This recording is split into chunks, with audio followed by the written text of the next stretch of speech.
Guardians of the Galaxy was a hit from Marvel back in 2014 that surprised everybody. I was already anticipating it up to its release because I thought it would be incredibly different from all the other Marvel movies. And I was kinda right. Even though I didn't know anything about the comics at all, I thought the concept of Guardians of the Galaxy would be a really interesting movie. And lo and behold, it was, and it was a lot of fun. And now Marvel is back with Guardians of the Galaxy Volume 2, where we see more of the characters, more humor, more action, more of a lot of everything in the first film.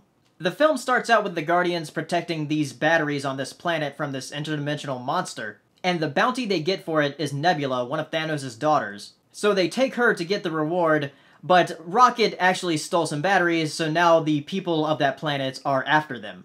And the people of that planet are highly conceited. They are literally gold-skinned, so obviously stealing from them is going to be a high offense. And while fleeing, they're saved by a man on a mysterious ship, which we soon after find out that is Star-Lord's father, played by Kurt Russell. So we have a conflict with the gold people going after the Guardians, Star-Lord and his father, and also the Ravagers come in as well. So there is a lot going on in this film, but I think it flows well enough. I think all of the Guardians get enough screen time except for Star-Lord. It feels like there should have been more there. We get a lot of time with Rocket in this movie, actually. And Yondu actually makes a return, and I'm glad he did, because that's one of the characters I said in my original review of the first movie that I really liked. He has such a cool ability with that arrow, and they definitely show it off in this film. Drax has a few interactions with the new character Mantis, and they are hilarious. Just seeing the way that Mantis reacts to something Drax says and something that Drax does is just fantastic.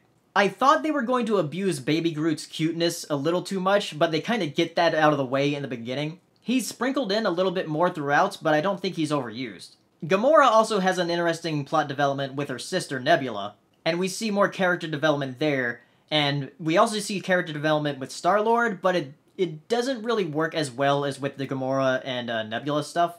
I don't know, it was just something about it. I'm not sure if it was Chris Pratt's acting, because he was mainly comedic in this, and when he was serious, it felt a bit off. I have nothing against Chris Pratt, I love him, but I don't think his acting was the best in this movie.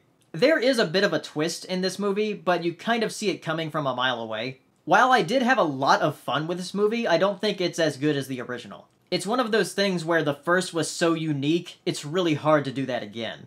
Don't get me wrong, this movie's still a lot of fun, and it's very, very funny. I'd even say it's actually funnier than the first one, it's just not as good. Story-wise and character-wise, that is. But the jokes they have, I laughed at almost everything. And there was actually this one very light joke in the beginning, where this woman in the audience I was with just like laughed the loudest she could and snorted, and then the whole audience laughed at her. It was hilarious. That was the funniest thing that has ever happened in a theater for me. It wasn't even the funniest joke in the movie, but for some reason that woman laughed so hard at the beginning joke, and then the audience laughed at her.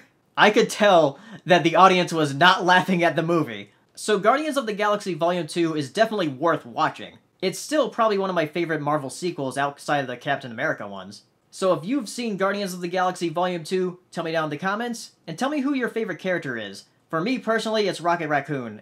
Bradley Cooper as his voice is just completely perfect, and I love all of his lines. They're just great. So, yeah, tell me your favorite character, and I'll see you next time. Bye!